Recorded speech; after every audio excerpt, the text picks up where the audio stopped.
بسم الله والصلاة والسلام على رسول الله وعلى آله وصحبه أما بعد. قال المؤلف رحمه الله: باب أهل الزكاة ومن تدفع له. نعم. بسم الله والصلاة والسلام على رسول الله أما بعد.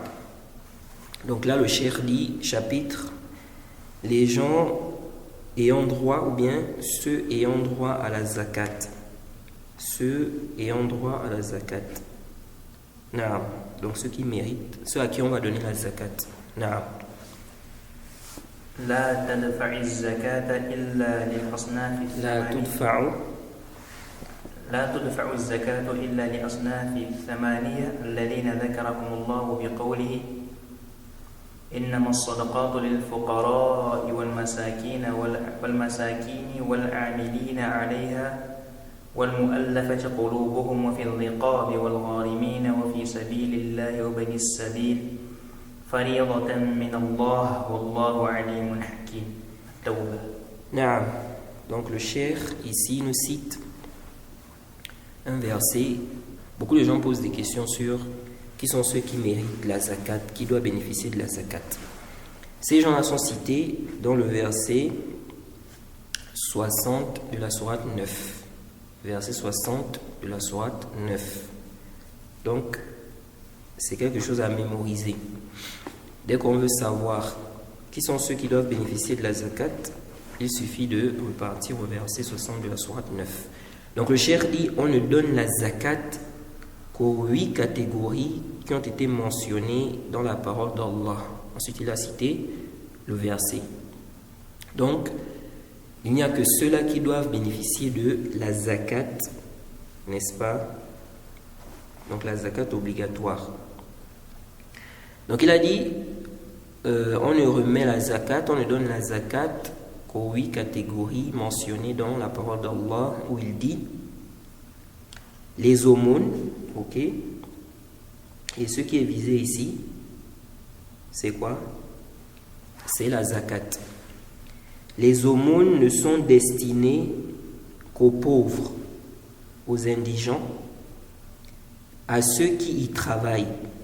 Ok? Donc, on donne la zakat aux pauvres, aux indigents, à ceux qui y travaillent, c'est-à-dire ceux qui travaillent pour la zakat. Le dirigeant va, n'est-ce pas, déléguer des gens pour récupérer la zakat.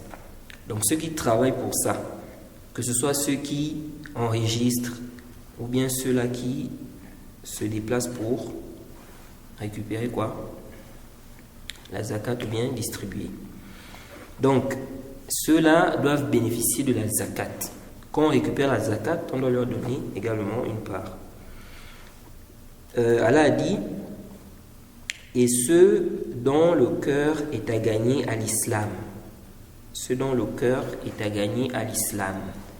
Ici, là, il s'agit des musulmans qui ont une faible foi, comme les nouveaux convertis, et les mécréants dont on espère l'entrée dans l'islam. Donc, un mécréant qui il s'intéresse à l'islam et on voit en lui, n'est-ce pas, qu'il est susceptible d'entrer dans l'islam. Celui-là, on peut lui donner quoi? La zakat, pour l'attirer aussi dans l'islam. De même, les nouveaux convertis.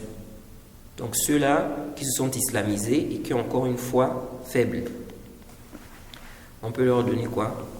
La zakat. Ce sont eux qui bénéficient, ou bien ils font partie de ceux-là qui doivent bénéficier de la zakat.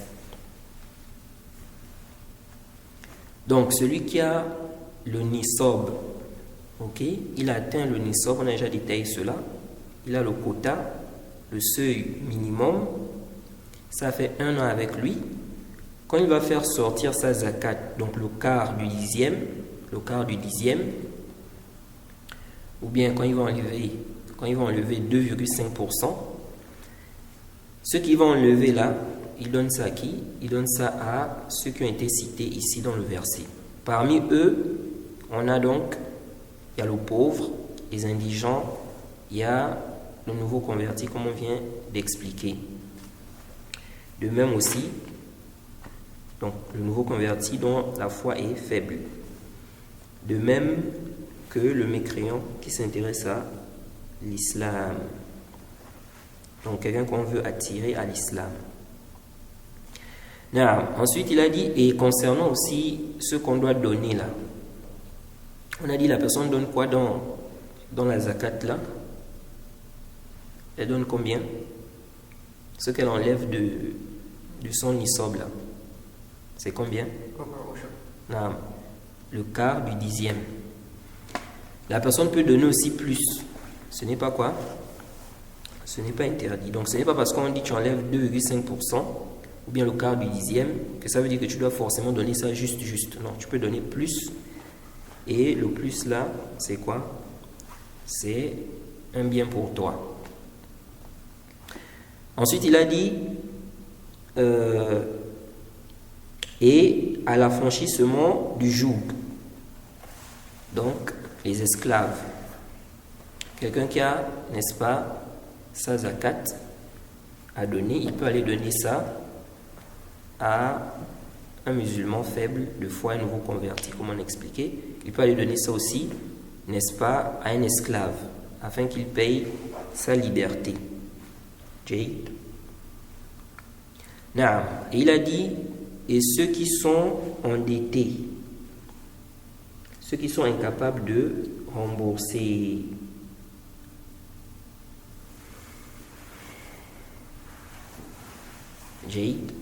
Donc, celui qui est endetté, il ne peut pas rembourser, il mérite quoi?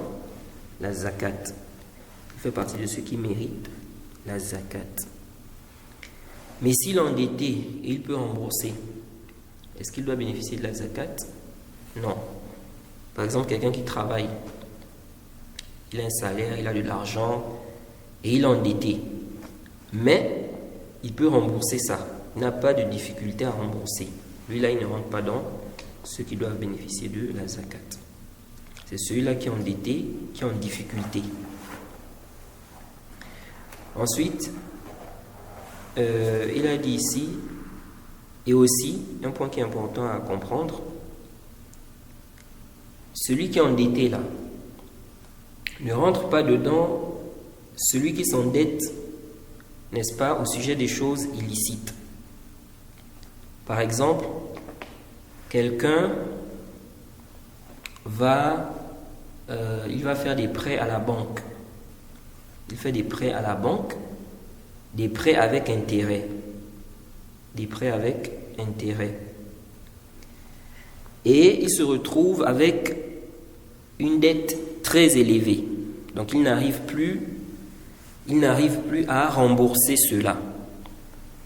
Est-ce que celui-là doit bénéficier de la zakat? Non. Il ne bénéficie pas de la zakat. Pourquoi? Parce que le fait de lui donner la zakat, c'est une façon de l'encourager, de l'aider dans l'illicite. Alors qu'Allah a dit وَتَعَاوَنُوا عَلَى الْبِرِّ وَالتَّقْوَى وَلَا تَعَاوَنُوا عَلَى الْإِثْمِ وَالْعُدْوَانِ. Entraidez-vous dans le bien et la piété, ne vous entraidez pas dans la transgression et le péché. Donc, celui qui est endetté, il a pris des prêts bancaires. Il est endetté. Il doit donner, n'est-ce pas? Il doit rembourser ces dettes-là. Il ne doit pas bénéficier de quoi? De la zakat. Car si on lui donne, il peut encore continuer à faire quoi? Continuer à prendre les prêts et puis il attend la zakat. Non. Mais s'il se repent, s'il se repent, ici l'on dit, on peut donner, ici pourquoi? On peut l'aider pour qu'il se débarrasse de ces dettes-là. Parce qu'il s'est repenti. Quant à celui qui ne se repent pas, non. Now, ici, il y a un autre point aussi, celui qui est endetté, est-ce que on lui donne à lui directement, ou bien on va donner à au créancier, donc celui à qui il doit. Ici, ça dépend. On peut lui donner directement, comme on peut aller donner au créancier. Si par exemple, c'est quelqu'un, on sait que si on lui donne, il va dépenser, il ne va pas aller payer la dette. Ici, on va donner directement au créancier. Mais si on sait qu'il va donner, c'est mieux on lui donne ça, parce que le fait d'aller donner à celui, n'est-ce pas, celui à qui il doit, ça peut être quoi, comment on appelle, celui qui a donné, voilà, une humiliation, mais aussi celui qui a donné, il peut se dire que, regardez-moi, celui-là, il est venu faire un prêt et puis n'est pas capable de rembourser ça. Donc c'est d'autres personnes qui sont venues donner ça pour lui. Et donc prochainement, il peut ne plus lui donner. Alors que il se peut qu'il soit dans une difficulté, voilà, qui est, en fait, c'est pas de sa volonté. Là, ensuite, il a dit, et dans le sentier d'Allah, Jade, bien au sentier d'Allah. Donc, tous ceux qui entrent dans le sentier d'Allah, ils peuvent bénéficier de quoi? La zakat. Qu'est-ce que ça veut dire? Ici, là, il s'agit du djihad. Il s'agit de quoi? Du djihad. Donc, quelqu'un qui a sa zakat à donner, il peut acheter les armes pour les combattants. Il peut donner aux combattants de l'argent afin qu'ils achètent des armes, par exemple. Comme lui-même, il peut acheter et puis il vient donner. Tout ça, ça entre dans quoi? Ceux qui peuvent bénéficier de la zakat. Ok? N'entre pas ici, là, tout ce qui est considéré comme fils sabilillah, comme certains croient. Par exemple, les constructions des mosquées. Ça ne rentre pas dedans. Fils sabilillah, ici, là, il s'agit du djihad. Ensuite, Allah a dit quoi? Et le voyageur en détresse. C'est le décret d'Allah, n'est-ce pas? Il est omniscient et sage. Donc, le voyageur en détresse aussi, on lui donne quoi? La zakat. Quelqu'un est voyageur et il n'a plus rien. Ici, là, il a le droit de bénéficier de la zakat.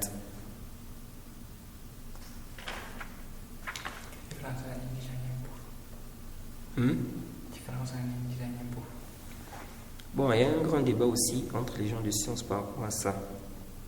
Mais certains savants disent que le pauvre, en fait, il n'a rien, en fait. Le pauvre, en fait, il n'a rien. L'indigent, il l'a, mais ça ne suffit pas. Jade. C'est pourquoi le miskin, il peut même travailler. Il travaille, mais ce qu'il a, ça ne suffit pas.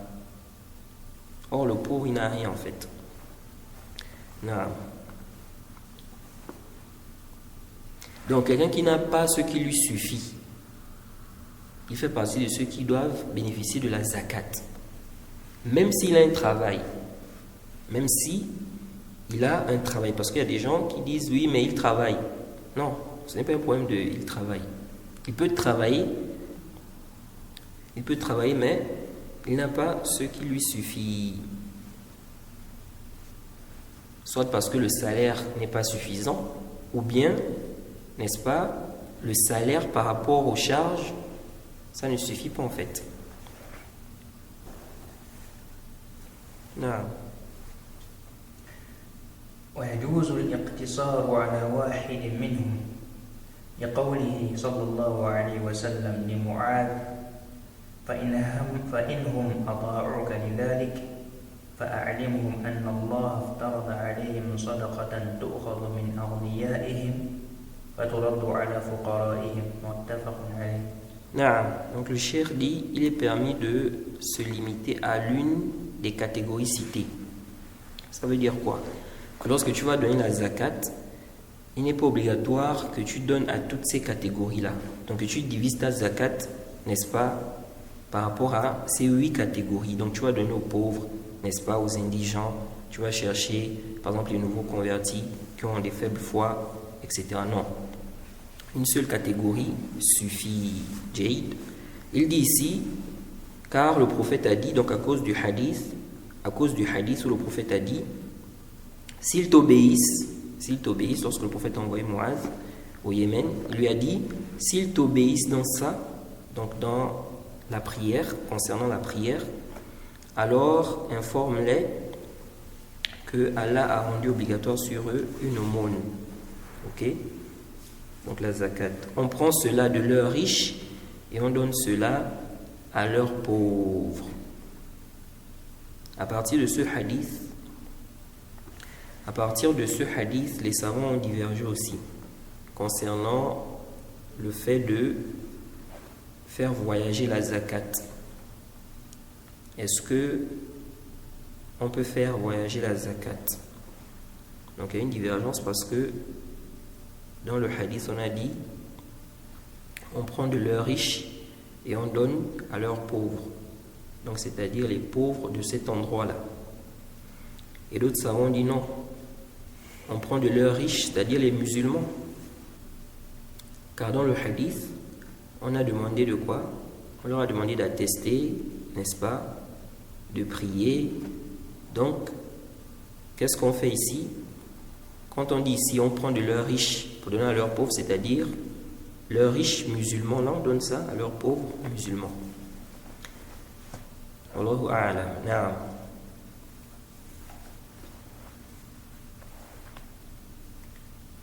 Naam. Hein? Bon, la question quand même elle est large. Il se peut que quelqu'un soit dans un besoin plus grand dans un pays par exemple. Et donc on peut lui donner. Et aussi, le Cheikh Rabi', lorsqu'il nous expliquait le Sahih Muslim, il disait que lui voyait qu'on peut, n'est-ce pas, faire voyager la zakat. Et parmi les choses sur lesquelles il s'est basé, il disait que le prophète envoyait les gens récupérer la zakat dans différents endroits. Et ensuite, il distribuait ça aux musulmans. Donc ce n'était pas qu'il prenait seulement dans tel pays et puis donnait ça dans ce même pays-là.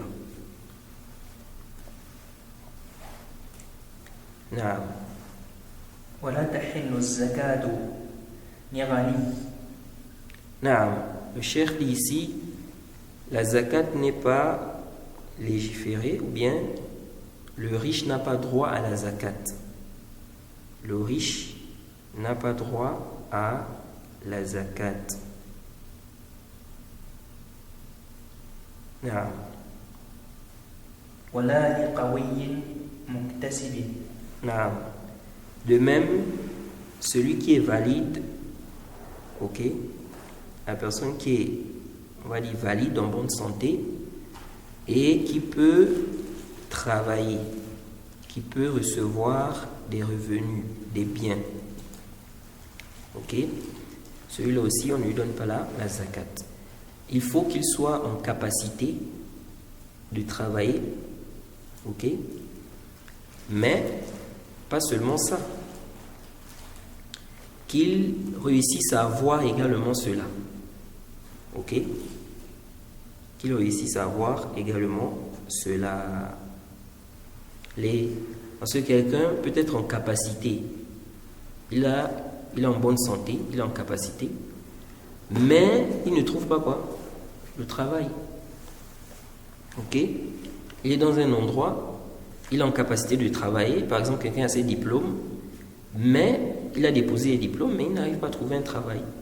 Il n'arrive pas à trouver quelque chose qui peut lui permettre en fait de subvenir à ses besoins.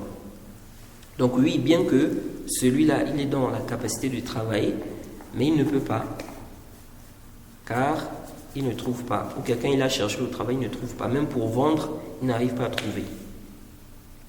Donc ici, là, dans ce cas-là, il bénéficie de la zakat. Ou bien un étudiant qui est dans un pays où on lui interdit de travailler. Ok? Et ce qu'il gagne, n'est-ce pas, ne lui suffit pas. Lui aussi, il peut bénéficier de quoi? De la zakat. Naam. ولا لآل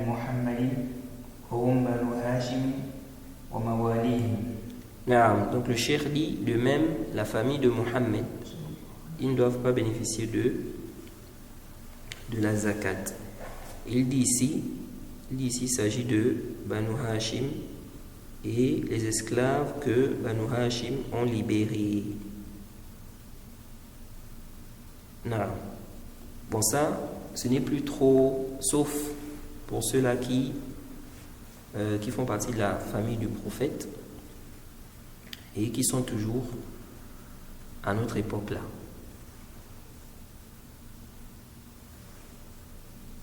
Mais ça là, pour déterminer ça, ça peut être un peu compliqué. Qu'un tel fait partie de la famille du prophète. Parce qu'il y a des gens comme ça aussi, ils prétendent, ils disent non, moi je fais partie de la famille du prophète. Quand on regarde ses descendants, tout ça. Et parfois c'est le mensonge.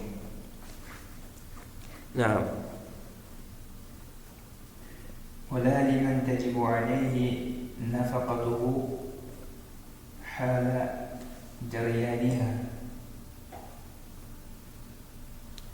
Donc il dit, de même, celui ou bien les personnes dont la prise en charge est obligatoire. Donc ceux dont tu dois t'occuper là, obligatoirement, ils ne doivent pas bénéficier de la zakat. Au moment où c'est obligatoire sur lui de s'occuper d'eux. Donc par exemple, un père et son fils. Le père doit s'occuper de son fils. Ok, obligatoirement, il doit le nourrir et tout ça. Donc lui, il ne doit pas donner la zakat à son fils. De même, la maman. Si ta maman n'a rien, tu as des biens, tu as de l'argent, tu dois t'occuper d'elle. Ou ton papa n'a rien, tu as des biens, tu as de l'argent, tu dois t'occuper d'eux. Tu ne dois pas leur donner la zakat.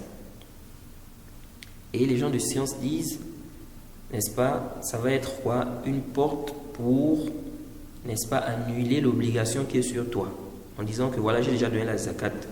La personne peut utiliser ça, n'est-ce pas? Elle n'avait qu'à utiliser ça dans ses besoins. Non, tu dois t'occuper d'eux.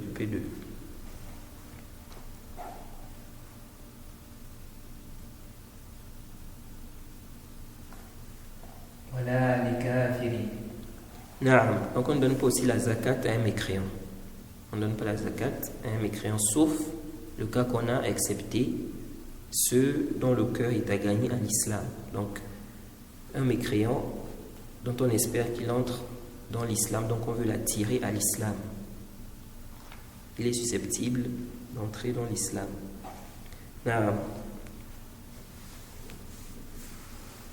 فأما صدقة التطوع فيجوز دفعها إلى هؤلاء وغيرهم. Donc le cheikh dit, quant à l'aumône surérogatoire, donc ce qui n'est pas obligatoire, ce n'est pas la zakat, il dit il est permis de donner ça à ceux-là, donc ceux qui ont été cités là, ceux qu'il a cités précédemment. Donc il est permis de leur donner cela et à autres que, donc ceux-là et d'autres personnes aussi. Donc même le riche, on peut lui donner si c'est une aumône surérogatoire.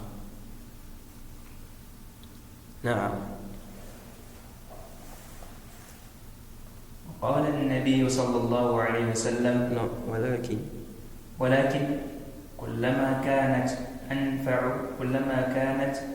أنفع نفعا عاما أو خاصا فهي أكمل.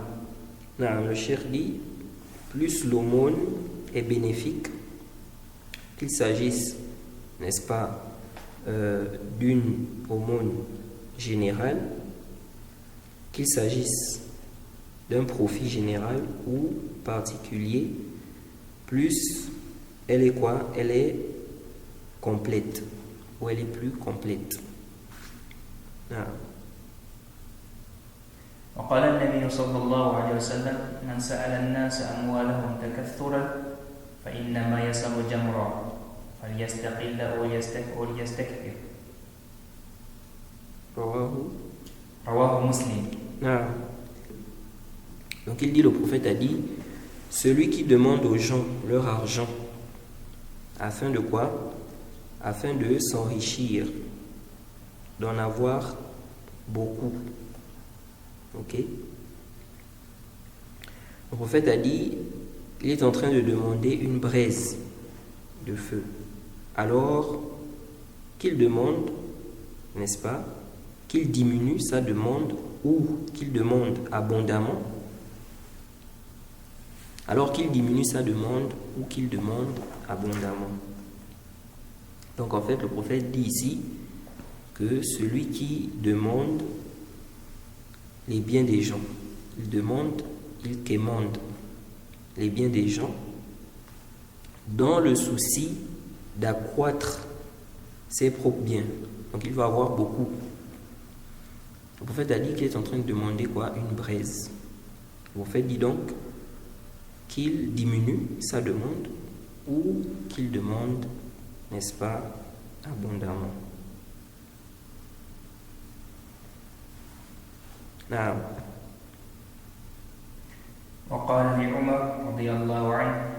Donc ici, ce n'est pas pour dire qu'il doit faire ça. Jaïd. C'est comme quand on dit celui qui n'a pas honte, qui n'a pas de pudeur, qu'il fasse ce qu'il veut. Now. وقال لعمر رضي الله عنه ما جاءك من هذا المال وأنت غير مشرف ولا سائل فخذه وأنت غير مشرف ولا سائل فخذه وما لا فلا تتبعه نفسك. Donc ici, le cheikh, après avoir cité le hadith qui montre, n'est-ce pas, ou qui blâme, ou on blâme celui-là qui quémande, qui demande aux gens, le cheikh a cité un hadith qui montre que si on te donne, accepte. Il dit, le prophète a dit donc à Omar, si cet argent te vient, ok, et que tu n'as pas désiré cela, tu n'étais pas derrière cela, tu ne cherchais pas ça, tu n'as pas demandé aussi, prends-le. Prends-le. Il a dit, le cas contraire, n'y attache pas ton cœur. N'y attache pas ton cœur. Rapporté par Muslim. Donc si on te donne, tu n'as pas demandé, ok, on t'a donné, accepte. Mais que tu sois là à demander aux gens, mendier, comme certains font, ça ce n'est pas quoi? Ce n'est pas bien. Et un point aussi qui est important. Donc ici on a vu que si on te donne, il n'y a pas de problème, tu prends. Un point qui est important aussi, et j'ai souvent rappelé ça, celui qui veut faire du bien, il veut donner à son frère des biens, de l'argent, quelque chose, il est bien de ne pas lui demander est-ce que tu as besoin. Jade. Pourquoi? Parce que le fait de lui demander ça, tu peux, n'est-ce pas, le mettre dans la gêne. Donc même s'il a besoin, il peut ne pas te dire en fait. Donc si tu veux aider, aide directement. Jade, aide directement. Tu n'as pas besoin de demander du moment où ce n'est pas la zakat obligatoire. Parce que la zakat obligatoire, oui. Tu veux savoir, est-ce qu'il fait partie de ceux-là qui doivent bénéficier de cette zakat-là? Mais l'aumône surrogatoire comme ça, tu veux aider, tu veux, n'est-ce pas, avoir des récompenses, il est bien de ne pas demander à la personne, est-ce que tu as besoin de quelque chose? Ou bien ceux qui disent, si tu as besoin de quoi que ce soit, dis-moi. Ok? Mais il ne va jamais te dire. Quelqu'un comme ça, quelqu'un qui a de la pudeur, ou bien quelqu'un qui est vraiment, il est gêné, il ne va jamais te dire parce que il voit que venir te dire comme ça qu'il a besoin, c'est gênant. Donc toi, si tu veux vraiment l'aider, aide-le simplement sans lui demander est-ce que tu as besoin ou bien comment on appelle ça? Si tu as besoin de quelque chose, viens me voir. Jaïd. Parce que comme le cheikh a dit ici, ce qui est surrogatoire, on peut donner ça à ceux qui ont été cités et à autres que et à autre que Jade. Mais c'est vrai que pour le cas de la zakat, c'est important de savoir si la personne peut bénéficier de la zakat ou non, la zakat obligatoire. Donc là on a fini avec le chapitre 2, la zakat. Donc le cheikh va entrer dans le chapitre de quoi? Du jeûne. On continue. Moi j'ai dit qu'on fait la deuxième partie de ça. Bon, moi je voulais qu'on s'arrête. Ok.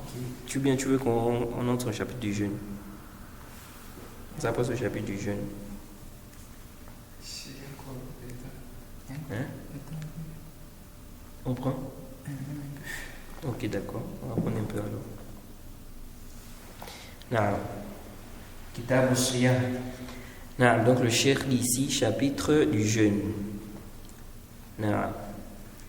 الأصل فيه قوله تعالى يا أيها الذين آمنوا كتب عليكم الصيام كما كتب على الذين من قبلكم الآيات البقرة. Donc le cheikh dit la base du caractère obligatoire du jeûne, c'est la parole d'Allah où il dit: ô vous qui avez cru, on vous a prescrit le jeûne comme on l'a prescrit à ceux qui vous ont précédés. Et il a cité donc le verset 183, donc c'est le verset 183 de la sourate 2. Le jeûne fait partie des piliers de l'islam. Ça fait partie des piliers de l'islam. C'est une obligation, le jeûne du mois de Ramadan. Et les salafs ont divergé sur le jugement de celui qui ne jeûne pas volontairement. Est-il musulman ou pas? Certains salafs voient qu'il est mécréant. D'autres, et c'est la majorité des salafs, la majorité des savants, disent qu'il n'est pas mécréant. C'est ce qui est sahih, car on n'a pas un dalil, n'est-ce pas, qui montre que celui qui ne jeûne pas, il sort de l'islam. Faire sortir quelqu'un qui est musulman à la base de l'islam sous prétexte qu'il a fait ceci ou cela, il faut une preuve claire qui montre que celui qui a fait ça, il sort de l'islam. S'il n'y a pas de preuve claire, alors la base c'est quoi? C'est qu'il est musulman. Donc en réalité c'est celui qui vient pour dire que celui qui ne jeûne pas volontairement, il sort de l'islam, c'est lui qui doit apporter quoi? La preuve. Et s'il n'y a pas de preuve, alors on dit quoi? Que ça ne fait pas sortir de l'islam. Et bien évidemment c'est un péché, ça fait partie des grands péchés, sans aucun doute.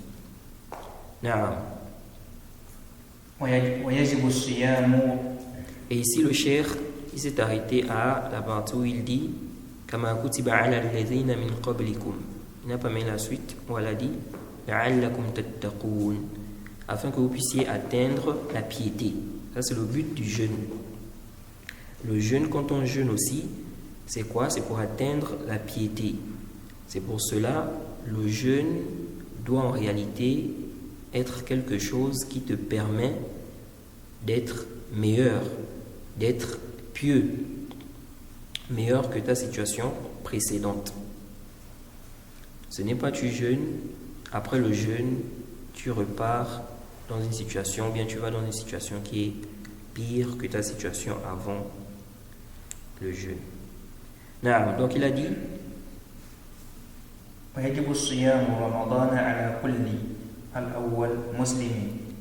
le cheikh dit donc qu'il est obligatoire, de jeûner le mois de Ramadan, ou bien l'obligation du jeûne de Ramadan est sur tout musulman.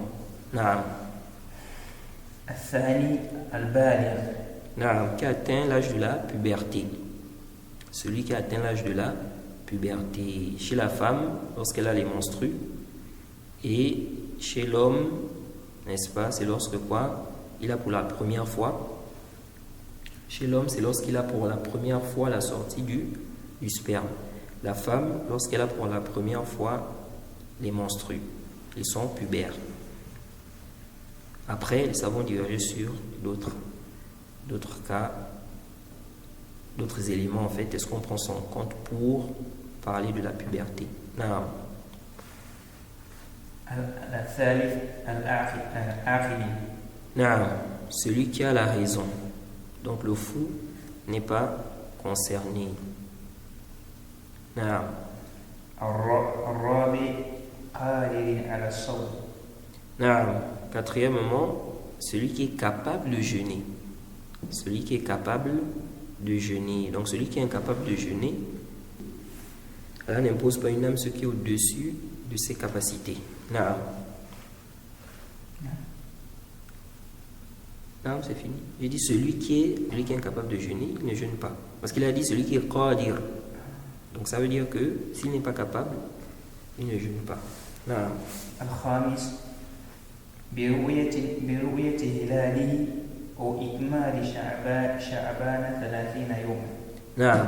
Donc à quel moment ça devient obligatoire? Il dit lorsqu'on voit le croissant lunaire, lorsqu'on voit la lune, ok? Ou bien lorsqu'on va compléter Sha'ban 30 jours, car on n'a pas vu la lune.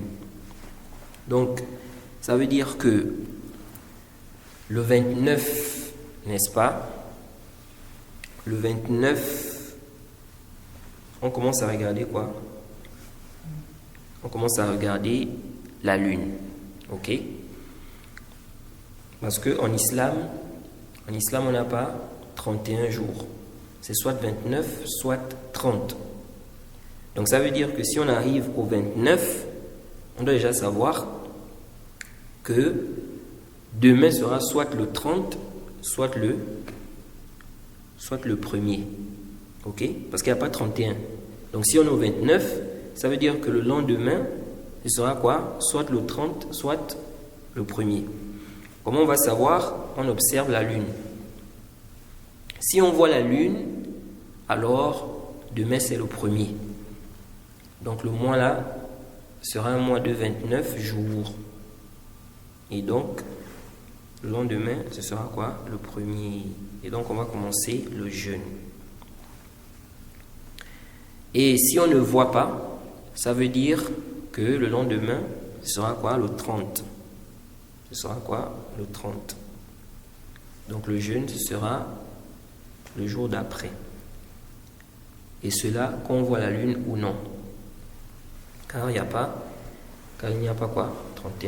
31 jours. Non.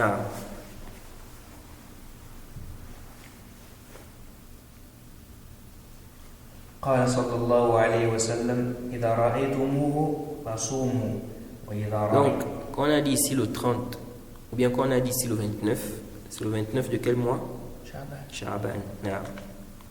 قال صلى الله عليه وسلم إذا رأيتموه فصوموا وإذا رأيتموه فأفطروا فإن غم عليكم فقدروا له متفق عليه. فاقدروا. فإن غم عليكم فقدروا له متفق عليه. Non. Donc le prophète a dit ici, le hadith est dans Bukhari et Muslim, si vous la voyez, donc la lune, jeûnez. Et si vous la voyez, rompez. Donc, on arrête le jeûne aussi lorsqu'on va voir quoi? La lune. Donc, le 29, si on voit la lune, ça veut dire que le lendemain, c'est la fête. Si on ne voit pas, on va compléter 30 jours. Donc, Ramadan sera de 30 jours. Et le jour qui suit, ce sera la fête.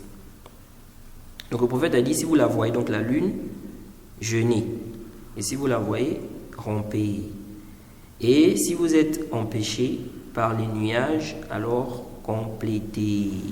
Donc on va compléter 30 jours si on ne voit pas. Donc le problème n'est pas tant la présence de la lune. Ok? Le problème c'est la vision. Est-ce qu'on a vu? Parce qu'il y a des gens qui disent non, mais il se peut que la lune soit là. Mais au temps du prophète, cette hypothèse que tu mentionnes là, elle n'était pas présente, elle était présente. Mais le prophète a dit Soumu li ru'yatihi. Jeûnez à sa vision. Et ici là il dit Idha ra'aytumuhu fasoumu. Donc il faut qu'on voit. Si on voit, on jeûne. Ok?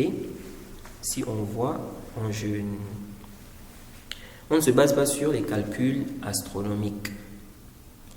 Donc ceux-là qui font déjà des calculs depuis là. Oh non, le jeûne c'est temps. Oh, le jeûne c'est telle période, n'est-ce pas? On ne se base pas sur ça. Non. وفي لفظ فاقدروا له 30. نعم. وفي لفظ فاكملوا عدة شعبان 30 رواه البخاري. نعم. Donc le cheikh dit dans une version, on a dit de calculer, de compléter 30 jours. Il s'est rapporté par Al-Bukhari. Bon, je crois qu'on va d'abord s'arrêter là pour le chapitre du jeûne. Un peu ton crayon. Yes.